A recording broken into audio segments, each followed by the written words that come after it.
Mike, thanks for your willingness to sit with me and talk about your work and everything with the Yes Men and the brilliant 3 films you've made with them. First, before we talk about that, I'm interested just knowing, I'm sure you weren't born a Yes Man, but just wondering how it all came to be, your journey, the process. Yeah, well, it kind of happened by accident. I mean, as far as being Yes Men.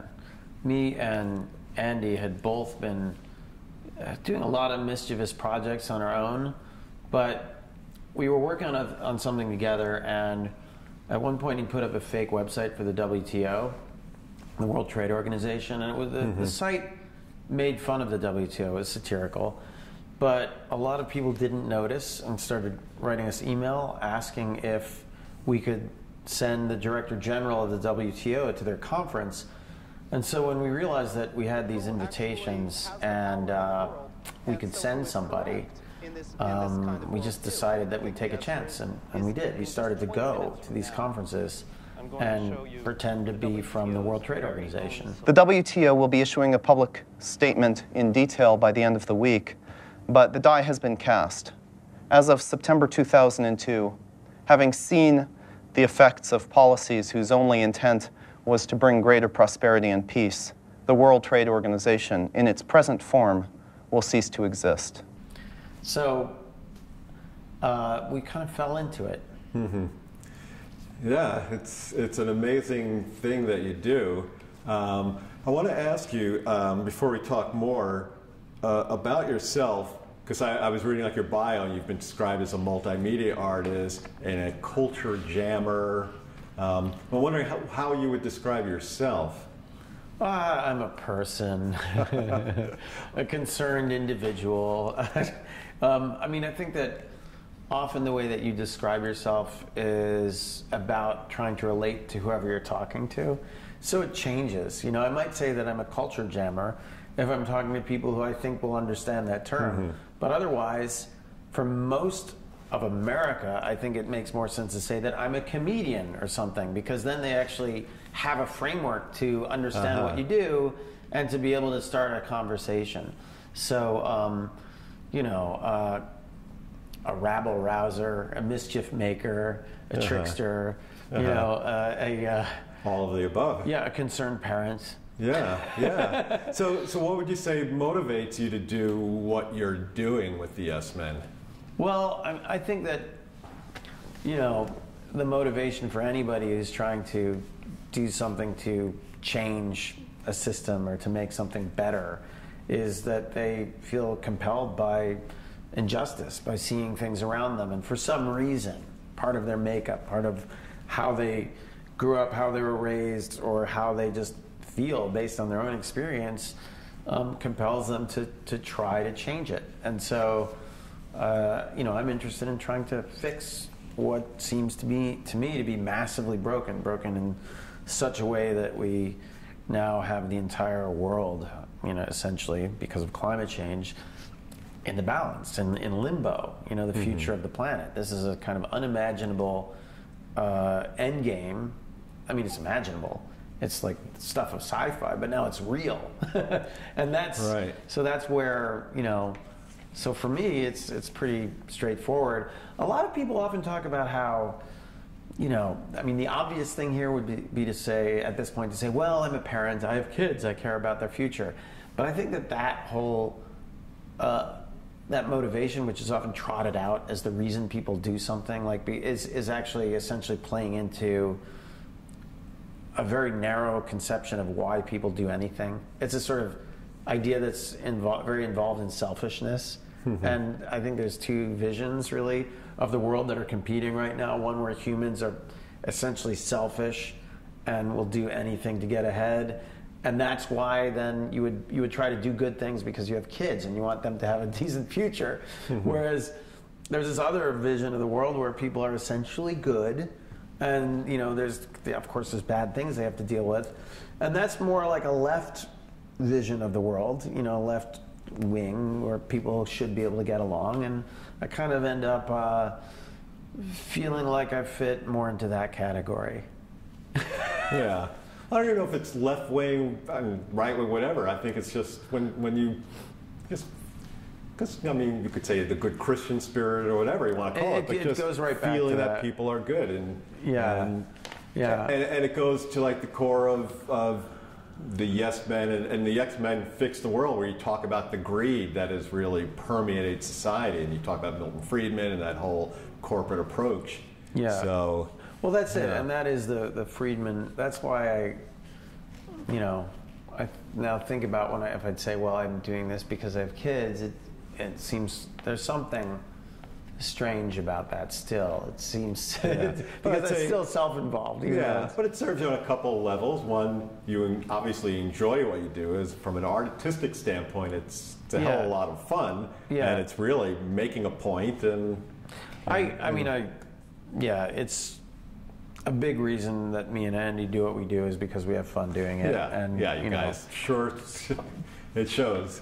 Mischief with a purpose is much more fun than mischief alone. Yeah. So we've talked about the Yes Men. What exactly is the Yes Men, and what is its mission? So we are a organization and network of individuals who have infiltrated business meetings and public events in order to essentially interrogate power, in order to make fun of powerful entities that are doing bad things. So we've impersonated Exxon Mobil, Dow Chemical, the U.S. government, in a variety of contexts, and we've made movies about it. We go in and we do these events, and then we record them and tell the story to the world. Mm-hmm. And some of them are, I don't know the word outrageous, but they're really, I'd say, takes a lot of chutzpah and brass balls to do some of the things you did, like the thing with Bhopal and Andy portraying the Dow Chemical spokesman. Yeah. It's it's funny. Like, I think a lot of people think that what we do is dangerous, and so far we haven't found ourselves really in danger, because when you're wearing a business suit at a business meeting or something like that, it's very rare for them to, like, when they do call the police don't know what to do, because you're not rowdy, you're not out of control, you're wearing a suit. They don't really know who to believe. Yeah. So some of the things like some of the, I don't know if you call them stunts, I mean, the media uses different terms, but some of the things you've done, portraying yourself as a spokesman for Dow Chemical or U.S. Chamber of Commerce and so on, do you guys get nervous, or you just like, or? When we do these actions, we always get nervous. I mean, Andy more so than I, and that's why it's fun to watch, because it makes for good movies, because he's incredibly anxious before he goes and speaks. But it's kind of like any time that you have a big event where there's a lot of pressure and there's an audience who's going to judge it. Only in this case, the audience thinks that you're somebody who you're not. So, but in a lot of ways, you don't have to be a good actor. You don't have to. Your performance doesn't have to be good, because the audience believes that you are that person already. So you don't have to convince them of anything. Yeah, it's really like throwing it back in their face, because it's kind of like a Robin Hood approach of these corporations spew so much propaganda and BS, and you're using it in a different way. Yeah, a lot of what we do is about adopting the language and the visual kind of style that corporations use and the PR agencies use. And it's actually a lot of their tactics as well. The big difference is that a PR agency that develops, a campaign or a fake grassroots group, an AstroTurf group or something, they never want us to find out what's real. They always want us to believe this fake information. And for us, the goal is to use those techniques, but then to reveal what we're doing as a hoax and tell the world that, reveal the hypocrisy underlying it. That's the idea. So in a way, you've taken a page out of the playbook of Republican strategists, classic strategists like Lee Atwater, Roger Ailes, Karl Rove, and turned on its head, showing the hypocrisy I remember reading about Lee Atwater, famous Lee Atwater, Billy Horton.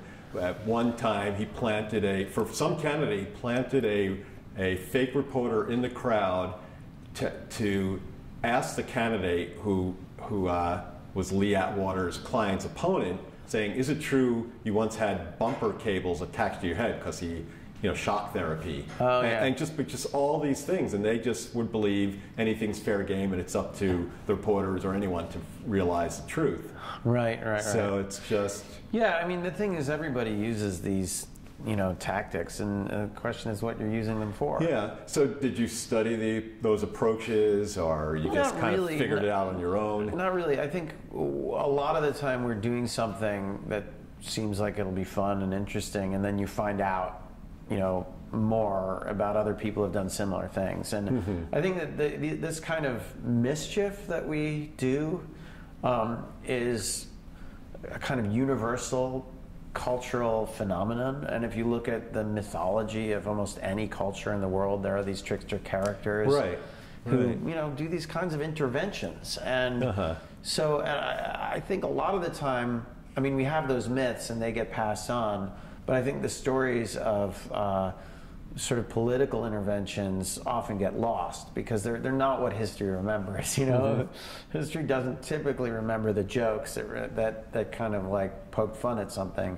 It remembers the sort of events or the battles. And so, but I think it's basically universal, and so we see ourselves as operating in this long continuum of people who do this kind of thing, mischief, and we keep finding out more examples. Such as anything come to mind? Well, I mean, there's stuff that happens, right now, that's happening right now that I really admire. For example, today I found out about, the Satanic Temple, the Temple of Satan, that has been putting together coloring books for schools in Florida, like a satanic coloring book for schools in Florida that were allowing a Christian church to distribute their literature, basically their coloring books, in the public schools. And so they said, well, if you're allowing this Christian coloring book, then you're also going to have to let people use our satanic coloring book. So it's a very, I think, playful way of engaging questions of what should be allowed in terms of the conflation of church and state. So that's an example of something that I thought was really funny and mischievous and kind of fun, even though it's also obviously playing on people's fears. Like the idea of a satanic coloring book is kind of demented. But historically, there are plenty of big examples like Jonathan Swift, the writer, or Daniel Defoe, another, British satirist. I mean, and way back, you go the Rabelais, the French satirist. There's a lot of European examples, and through the '60s, that of course there's a big period of mischief. Whenever there's a big moment of cultural upheaval. At least in terms of a liberating for kind of upheaval, there's a lot of mischief that goes along with it. Yeah. And a lot of humor. I mean, even these revolutions in the Arab Spring, recently, a lot of people here didn't see much about it, except for maybe an occasional photo. But if you Google Egyptian headgear, for example, you get all these photos of people strapping weird stuff to their heads during the revolution. It's very comic. Like a hat made out of bread, or and it was basically it was a very comic gesture that a lot of people were doing in response to the beatings, but it was very effective because people traded those images and handed them around and identified with the humor there. Yeah. So that's a great point about satire and the lineage of satire, and we have.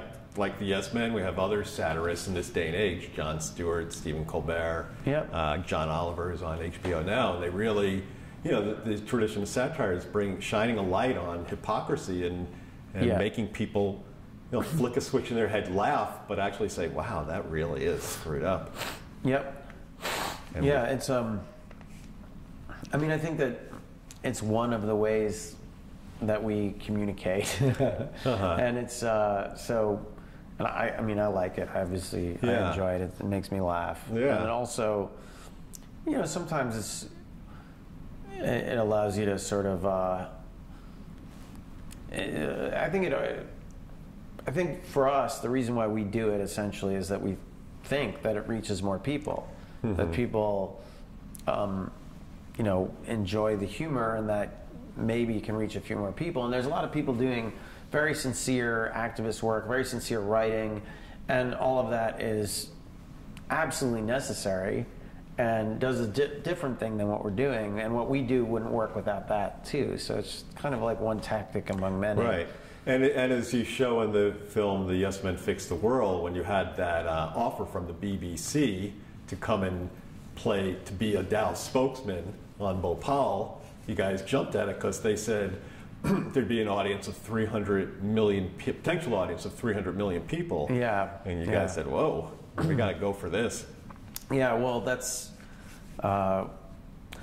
it's a situation where we'd gotten this invitation from the BBC to appear as Dow Chemical. They thought that we were Dow Chemical, and they asked us to appear on the 20th anniversary of the Bhopal catastrophe.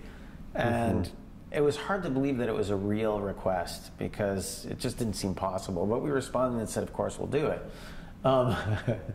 And lo and behold, it turned out to be real. And so then, you know, when the cameras went live in this tiny little studio in Paris, it went out to the world. Joining us live from Paris now is Jude Finisterra. He's a spokesman for Dow Chemicals, which took over Union Carbide. Good morning to you. A day of commemoration in Bhopal. Do you now accept responsibility for what happened? Steve, yes.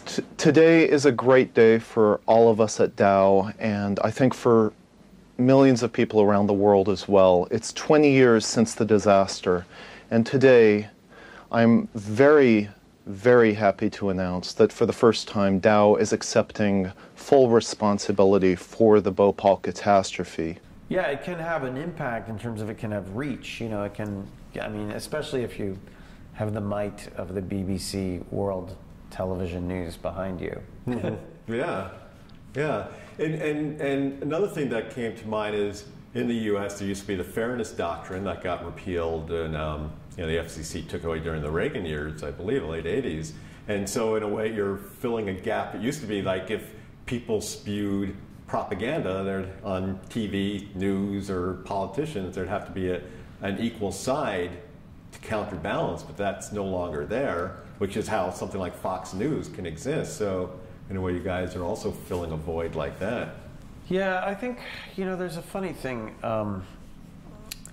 here in the U.S., and there's this idea that a lot of people have that balance is important in news gathering. That, for instance, if you interview me, then and you're telling a story, then you might have to interview somebody who is doing some kind of right-wing pranks or something, But that's so different than the idea of doing something that would be accurate, or the idea that it would be like in-depth analysis.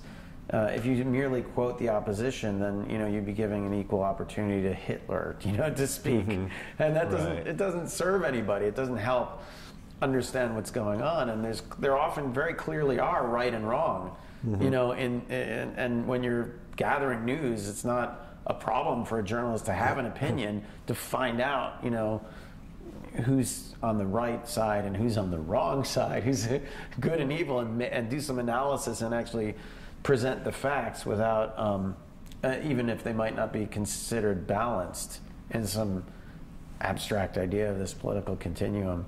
So yeah, I think that one of the things that we try to do is sort of cut through that bullshit and say, okay, we're gonna, do something funny that any journalist can report on, and then the facts of the story can come through along with it. A lot of journalists want to tell a story about, for example, housing in New Orleans. We had done an action that appears in our second film, The Yes Men Fix the World, where we went and announced on behalf of the U.S. government that the Department of Housing in New Orleans was opening up their public housing again and allowing residents to go home. And, you know, it seemed like kind of a no-brainer. It was a very straightforward idea. But I think that if, you know, it's... let's continue. Yeah. Okay. It's not really satire, but... Yeah. Yeah. So one thing I wonder about, I mean, you've done all these different things, staged all these different episodes, and your faces have gotten on the, I mean, Andy seems to be the spokesman all the time with different interesting names. Does it ever come up that when you do something, the corporation, whoever it is, says, not you again, because it seems like you keep getting away with this? You know, we've never been outed in the middle of an action, but near the end we have. You know, somebody would recognize us, and then there was a case where somebody recognized us and texted the conference organizers during the event, but they ended up not being able to remove us in time because they went to the security guards. The security guards didn't know what to do because we were speaking, and the security guards didn't even know who to believe. You know, it seemed like we looked like the people in charge. We're up there in our suits talking to the whole audience during the keynote of this conference. So eventually they did get us out of there, but you know, it just made for better video because then there was a confrontation. If they hadn't physically removed us, you know, it would have ended with a whimper instead of a bang. Right. Right, and then the audience, like if you're doing a press conference, the journalists don't know who to believe, like the confrontation with the Chamber of Commerce spokesman when he came up to Andy and accused Andy of not being a Chamber of Commerce spokesman, and Andy came right back and said the same thing to him. Yeah, so that's in our current movie, The Yes Men Are Revolting. We have this great funny scene with the U.S. Chamber of Commerce. The guy barges in, for the real guy from the U.S. Chamber of Commerce, and says to Andy, "You're not from the real Chamber of Commerce. I am." And of course then it's gold, right? Everybody wants to see that argument that happens then between them. Not an argument, it was just sort of a bizarre posturing where the guy kept asking for business cards. It's just super entertaining. And so, you know, if in the future we go do those things and there isn't anybody that barges in, we'll make sure that somebody does. We'll try to hire an extra who can barge in. That would be great. Yeah. So your third film in the Yes Men trilogy, perhaps, is coming out soon. The Yes Men Are Revolting. And what's the take on that, or where are you going with that one? For that film, it's a lot more personal than the previous two films. The first film was really kind of an observational documentary that followed us as we did these actions. The second film, we're making an argument, a political argument. We get into some details about what we think about the political system, but we're essentially still sort of comic book characters, and it's very playful. And this one is a little more serious. It's much more personal. We reveal a little bit about ourselves, and you see a sort of story evolve because, you know, as we've kind of become middle-aged, I mean, we've been doing this most of our adult lives, and now suddenly, you know, we realize we've all along been making quite a few sacrifices and trying to come to grips with how you continue to be an activist in the face of all of this really difficult change that we're seeing right now with the world. Becomes the core of what the film is about. And so it becomes a film, it's kind of like a buddy drama that's been mashed up with a normal Yes Men film. It's got all the pranks and stuff like that, but it's also got this relationship story.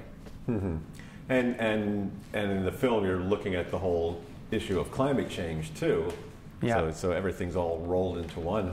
Yeah, I mean, this film is really about climate change and how we deal with a problem that big. I mean, on a personal level as well as on a, you know, international geopolitical level. Right. And at the end of the film, you have that whole where you're giving a talk, or Andy's giving a talk at the U.S. It's a Homeland Security trade show. Yeah. And he's letting the audience of energy contractors, right? Companies. Yeah, they're defense contractors. The final action of the film, we infiltrate a Homeland Security conference, which basically means the defense industry, and we announce on behalf of the U.S. Department of Energy and the Department of Defense and the Bureau of Indian Affairs that there's a new program that is going to convert the U.S. to renewable energy by 2030. And to begin with, all of the energy infrastructure, the new renewable energy infrastructure, is going to be owned and operated by Native Americans on Native American land. And so this is, we're calling it Operation Second Thanks. And it's actually kind of a real proposal. I mean, it's like, why not? Why don't we just do this? That becomes the question. Of course, the defense contractors, there are people there who worked for Lockheed Martin, there were generals, there were admirals, and they embraced the idea. They looked very said, comfortable. They were very happy about it. Yeah.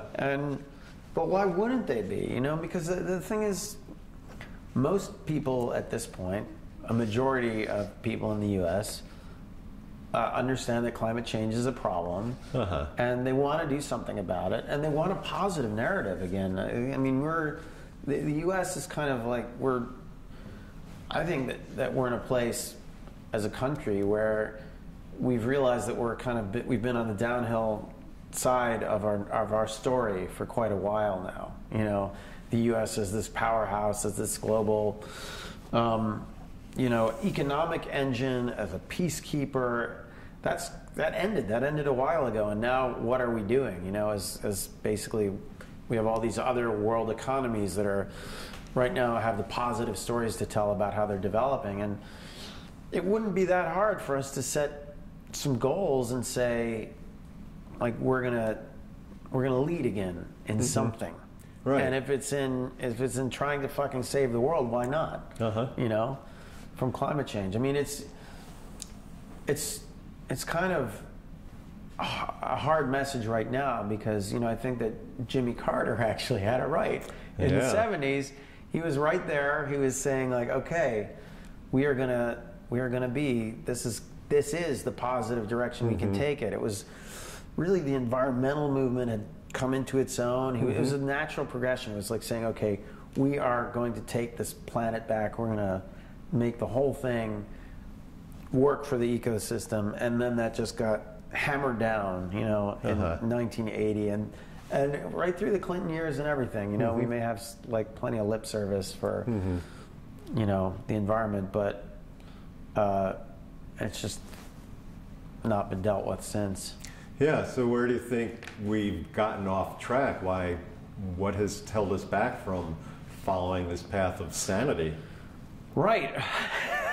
What keeps us from sanity? Well, in our second movie, the Yes Men Are Revolting. I mean, the Yes Men, Fix the World. In our second movie, the Yes Men Fix the World, we go into what we see as the sort of roots of a major problem of why government is so broken today. And in the 70s, all this belief in the free market sort of overriding all of our other needs, and the free market solving our problems, the trickle-down economy, all of these ideas about how if we let wealth do what it does the best, which is create more wealth, suddenly people on the bottom will benefit, the environment will benefit, and that experiment just keeps going. It just doesn't stop. Right. And it continues unchecked. And there's examples, though, of where capitalism is working a lot better for the environment, and big economies, even Germany, for example, where it's great that the U.S. and China have an agreement now, to reduce emissions or to cap emissions by 2030, but Germany's reducing by far more than the U.S. or China are doing, and it's a big industrial economy. So, the fact that we got so involved in this belief that goes back to the Reagan-Thatcher era, right, and that it then became such a big part of our laws, because by allowing over time all of these laws to be changed with all the lobbying money, it gives us a lot less power over our government. And I think that, you know, right now, it's going to be interesting to see what happens with elections as we move forward. But it may be no accident that, you know, things like Citizens United pass, and then you see, you know, a Republican-led Congress, and a, you know, it's a very, very corrupt system. It's incredibly corrupt, and you know, allowing all of these special interests, all these oil companies to basically sit at the table and influence our decisions is a big part of the problem. Oh yeah, yeah. And that's why I think one thing you did that was brilliant was I have a copy of the New York Times, or the Yes Men version of the New York Times from July 4th, 2009, where, well, let's see this, the Iraq War was declared over.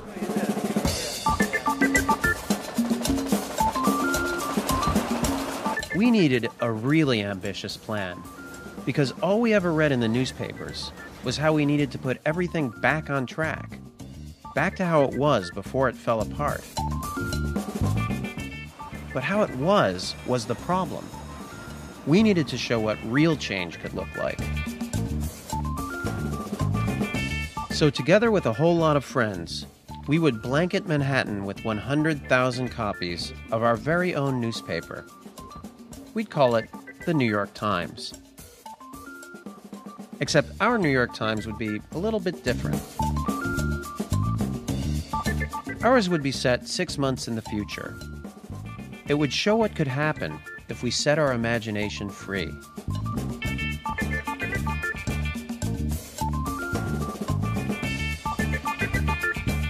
Things have gotten pretty bad, and I think it's hard for people to imagine the world working another way. So we're trying to, as realistically as possible, present this world as it could be. They just brought out the proof of the New York Times, and it looks unfucking believable. Really good.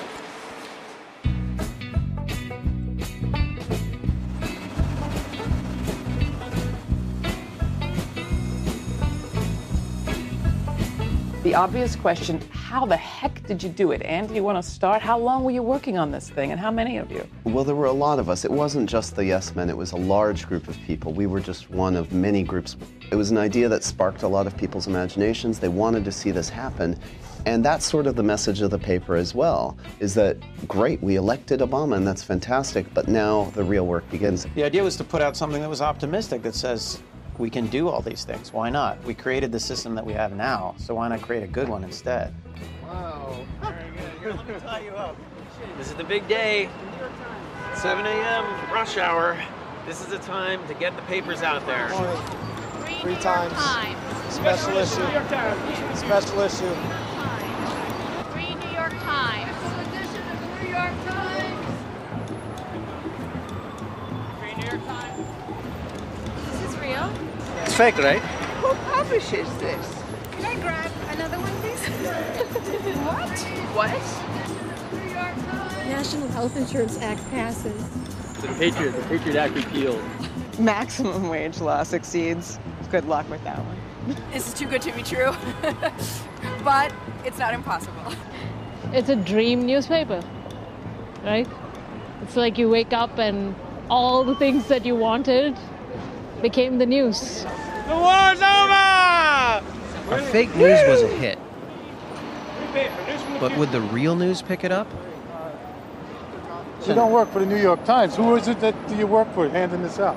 A guy named John Smith? Who? Yeah, John Smith. John Smith. It's a New York Times special edition. Is there anything wrong with it? I mean... Well, yeah, it's not the New York Times. Extra, extra, read all about it. The New York Times declares the war in Iraq is over.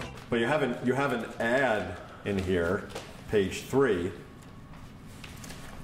I just have to read it, and it says, and it's a full-page ad from supposedly Exxon, unless Exxon really did it. It said, we at Exxon are committed to meeting the new congressional guidelines for socially, economically, and environmentally responsible energy. And then you have also, peace can also be lucrative. That's And that's, I mean, just like you were saying, Germany or businesses can be lucrative, and it's too bad Exxon didn't really pay for that, but no, I mean, I think that's the thing is, if we don't establish some pretty hard rules, then corporations will continue to do what they want. I mean, their DNA is that they are required to profit and grow, you know, and so everybody doing their job well within a corporation, and they work pretty well, these corporations, they work really well, and if everybody's doing their job well, then in the end they're profiting and growing more, but they're not necessarily looking out for the damage that they cause, and so we have to have some rules. Right. Yeah, last year there was a quote from ExxonMobil, talking about ExxonMobil, their CEO Rex Tillerson, and he said at an annual meeting, "What good is it to save the planet if humanity suffers?" And he was explaining that there's no quick replacement for oil, and sharply cutting oil's use to reduce greenhouse gas emissions make it harder to lift 2 billion people out of poverty. So, what do you think of that statement? I know what you think, but yeah. I mean, this is definitely a statement that's all about trying to influence the public in the United States. I think Rex Tillerson, like the CEO before him, Lee Raymond of ExxonMobil, is a complete misanthrope. You know, I mean, I think that basically he's just, what he's saying there is that these poor people need energy to get by, and that's, you know, but the bottom line is, why don't we go and ask some of those people instead of like relying on Rex Tillerson? This is, I mean, I would like to go and interview. We went to Uganda and we talked to people there who, you know, are living in extreme poverty, what we consider extreme poverty.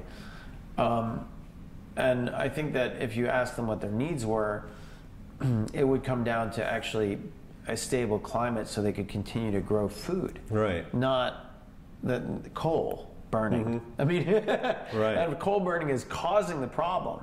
If it's causing the climate to destabilize so they can no longer grow food the way they used to, and have to relearn the entire way that they're growing food with new crops and have to build infrastructure that they don't have the money to build, then obviously it's impossible. And this kind of corruption, this perversion, I think this is perverse. I think Rex Tillerson, I think the oil industry right now, this is a completely perverse, twisted, sinister, evil plan to get people to think that we should keep extracting fossil fuels because it's going to help the poor, which is, you know, the poorest of the poor are not being helped by us getting rich by extracting fossil fuels. Yeah. It's, you know, it's absurd.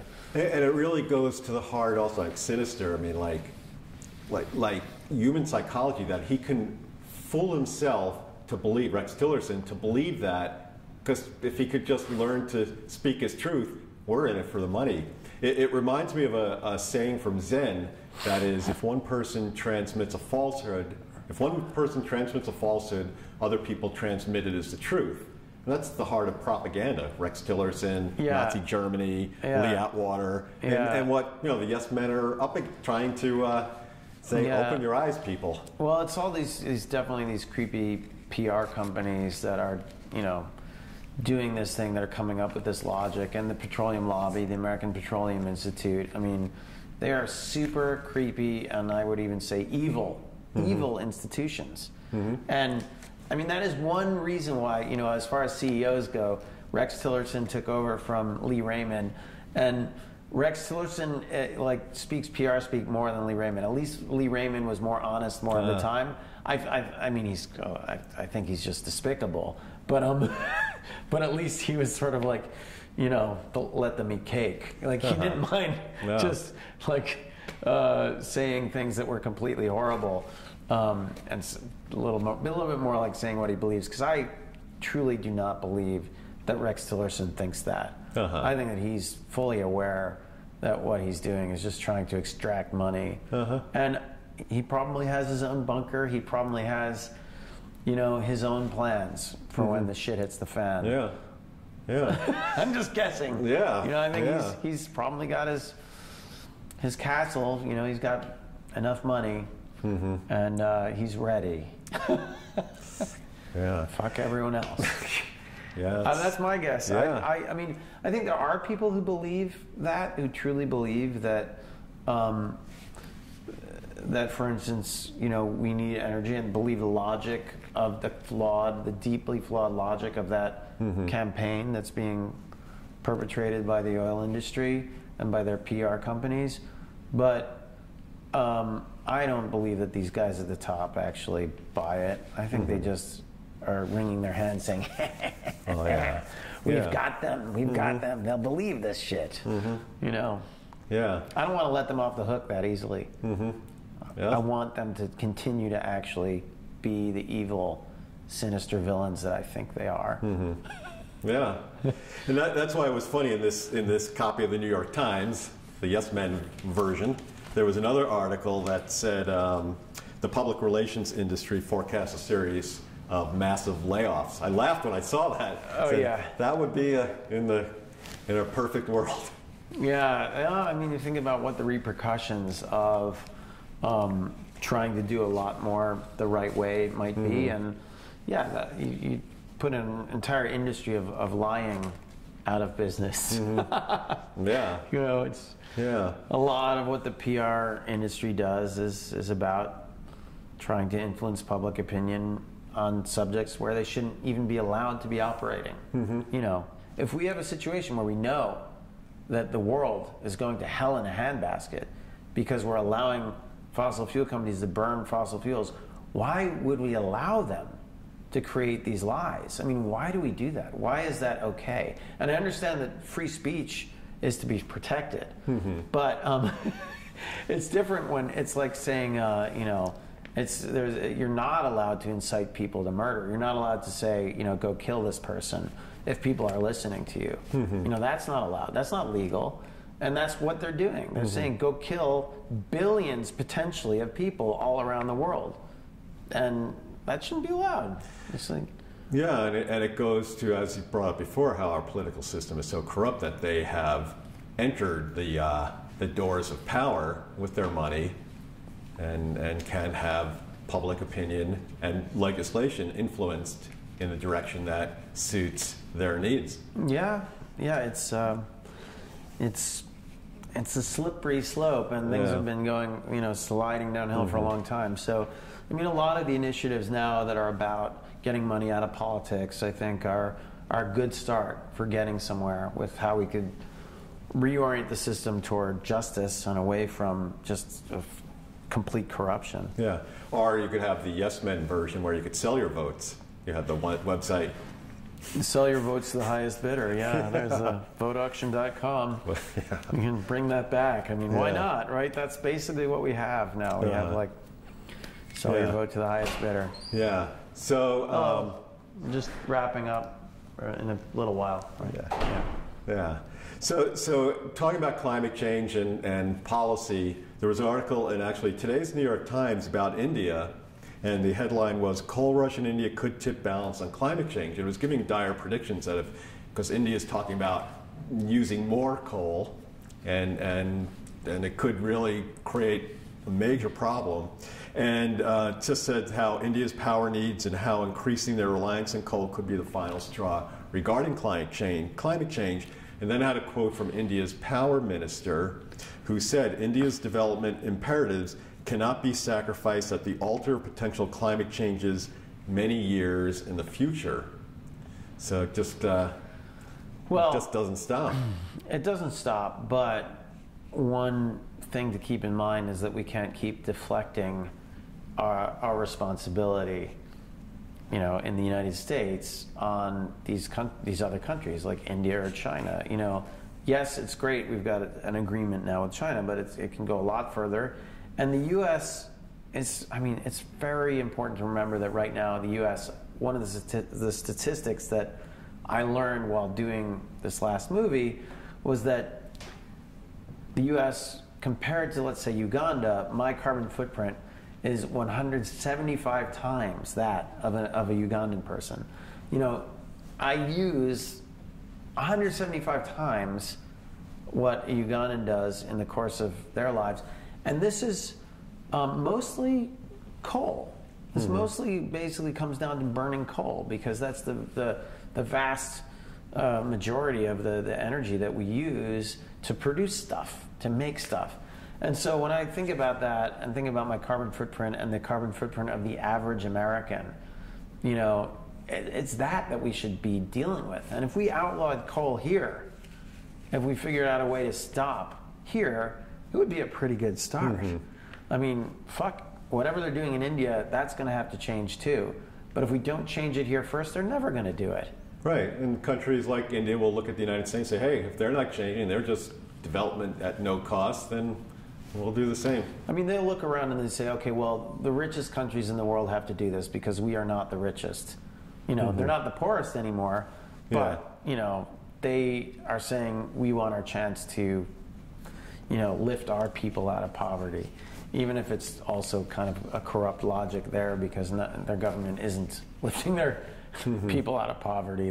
Now it's all about enriching, you know, the wealthy. It's more like our government than ever before. Yeah. So you have a website, the Yes Lab. Yeah. What is that? It's yeslab.org is our website of our nonprofit organization, and what we do is train other activists and activist organizations on how to do the kinds of mischievous stunts that we've done in the past.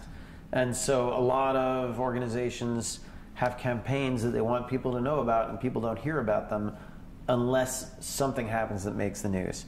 So we work with them to try to figure out what that could be. We now have a new website called Action Switchboard, the Action Switchboard, which is at actionswitchboard.net.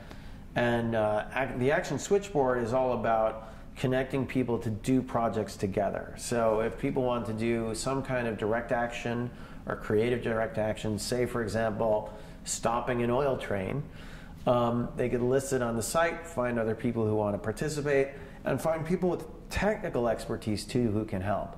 And you know, if it's something as simple as saying we want to sit down on the tracks and stop the train, well, what technical expertise might you need?